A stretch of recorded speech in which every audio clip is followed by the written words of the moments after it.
तिसरीत शिकत आहे. माझ्या शाळेचे नाव मराठी विद्यामंदिर किनी. माझा विषय आहे डॉक्टर बाबासाहेब आंबेडकर. सर्वसामान्यांचा आधार भारतीय संविधानाचे शिल्पकार. सर्वसामान्यांचा आधार भारतीय संविधानाचे शिल्पकार. त्या ज्ञानसूर्याने दूर केला दीनदलितांच्या जीवनातील अंधार. त्या ज्ञानसूर्याने दूर केला दीनदलितांच्या जीवनातील अंधार. सन्माननीय व्यासपीठ आजच्या कार्यक्रमाचे अध्यक्ष, प्रमुख पाहुणे, वंदनीय गुरुवर्य आणि इथे जमलेल्या माझ्या मित्र मैत्रिणींनो नमस्कार. मी दैविक भारत पाटील इयत्ता तिसरीत शिकत आहे. आज मी तुम्हाला डॉक्टर बाबासाहेब आंबेडकर यांच्याबद्दल काही 4 शब्द सांगणार आहे. ते तुम्ही शांतपणे ऐकून घ्यावी अशी नम्र विनंती. आज 14 एप्रिल आपण सर्वजण महामानव डॉक्टर बाबासाहेब आंबेडकर यांची जयंती साजरी करण्यासाठी जमलो आहोत. हा दिवस त्यांच्या विचारांचे स्मरण करण्याचा व त्यांच्याबद्दल आदर व्यक्त करण्याचा दिवस आहे. सर्वप्रथम या महामानवाचा त्रिवार वंदन. करून जीवाचे रान दिला सर्वांना समतेचा मान. करून जीवाचे रान दिला सर्वांना समतेचा मान. अशी भीमरावांची शान भारताचे लिहिले संविधान. अशी भीमरावांची शान भारताचे लिहिले संविधान. डॉक्टर बाबासाहेब आंबेडकर यांचे पूर्ण नाव डॉक्टर भीमराव रामजी आंबेडकर असे होते. त्यांचा जन्म 14 एप्रिल 1891 रोजी मध्य प्रदेशातील महू या गावी झाला. त्यांच्या वडिलांचे नाव रामजी व आईचे नाव भीमाबाई होते. त्यांचे वडील इंडियन आर्मीत होते. कुटुंबातील सर्वात छोटे सदस्य असल्याने भीमराव सर्वांचे लाडके होते. त्यांच्या वडिलांमुळे आंबेडकरांना वाचनाचा छंद लागला होता. तो वाचनाचा छंद भारतीय संविधान निर्मितीत आसमंत ठरला. डॉक्टर बाबासाहेब आंबेडकर त्यांच्या शालेय जीवनात दररोज 18 तास अभ्यास करत असत.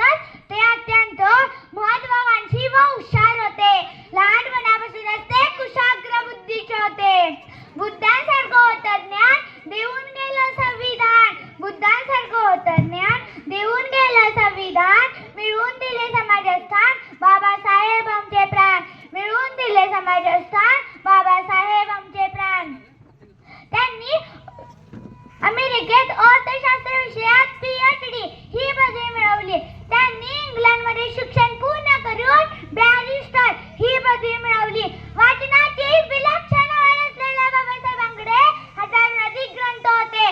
ते स्वतः उच्च शिक्षित होते, परंतु समाजानेही शिक्षित झाले पाहिजे असा त्यांचा आग्रह होता. जगभरातील करोडो लोकांच्या मनावर ज्यांनी आपल्या विचाराने व कर्तृत्वाने राज्य केले अशा या युग पुरुष बोधिसत्व भारतरत्न महामानवाच्या जयंती. भारतात परत आल्यावर त्यांनी दलितांच्या उद्धाराचे कार्य हाती घेतले. त्यांनी आतोनात प्रयत्न करून दलितांमध्ये जागृती निर्माण केली. डॉक्टर बाबासाहेबांनी समाजातला अन्याय दूर व्हावा यासाठी त्यांनी मूक नायक हे बक्षीस काढले. बाबासाहेबांनी समाजाच्या कल्याणासाठी आयुष्यभर संघर्ष केला. दीनदलितांच्या न्यायासाठी दिवस रात्र तत्पर होते. हिंदू धर्मात सर्वांना समानतेची वागणूक देण्यात यावी यासाठी त्यांनी अनेक आंदोलने केली. मोजू तरी कशी उंची तुमच्या कर्तृत्वाची. मोजू तरी कशी उंची तुमच्या कर्तृत्वाची. तुम्ही जगाला शिकवली व्याख्या माणुसकीची. तुम्ही जगाला शिकवली व्याख्या माणुसकीची. महाड येथील 14 फेरे खुले करण्यासाठी त्यांनी फार मोठा लढा दिला. डॉक्टर बाबासाहेबांनी स्वतंत्र भारताचे राज्यघटना लिहिण्याचे महान कार्य केले, म्हणून त्यांना भारतीय राज्यघटनेचे शिल्पकार म्हटले जाते. शिका, संघटित व्हा आणि संघर्ष करा असा संदेश त्यांनी लोकांना दिला. दलितांना मिळणारी हीन वागणूक पाहून ते फार दुःखी झाले. वाचाल तर वाचाल असा गुरुमंत्र सर्वांना दिला. समाजाला शिक्षणाचे महत्त्व वाटून सांगितले. डॉक्टर बाबासाहेबांनी सर्व धर्मांचा बारकाईने अभ्यास केला आणि बौद्ध धर्म स्वीकारला. त्यांनी वसतिगृहे स्थापन केले.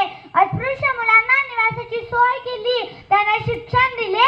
वाचनालय काढले आणि रात्रीच्या शाळा भरवल्या. भारतरत्न बाबासाहेबांचे काम आहे खूप मोठे. भारतरत्न बाबासाहेबांचे काम आहे खूप मोठे. त्यांच्या पुढे वाटतात चंद्रसूर्य छोटे. त्यांच्या पुढे वाटतात चंद्रसूर्य छोटे. डॉक्टर बाबासाहेबांचे कार्य शब्दात मांडता येत नाही. अशा या थोर महामानवाने 6 डिसेंबर 1956 रोजी दिल्ली येथे अखेरचा श्वास घेतला. शेवटी जाता जाता म्हणेन की सागराचे पाणी कधी आटणार नाही, सागराचे पाणी कधी आटणार नाही, भीमाची आठवण कधी मिटणार नाही, भीमाची आठवण कधी मिटणार नाही. अरे एकच जन्म काय 1000 जन्म घेतले तरी, अरे एकच जन्म काय 1000 जन्म घेतले तरी बाबासाहेबांचे उपकार कधी फिटणार नाही, बाबासाहेबांचे उपकार कधी फिटणार नाही. अशा या महामानवाला माझा कोटी कोटी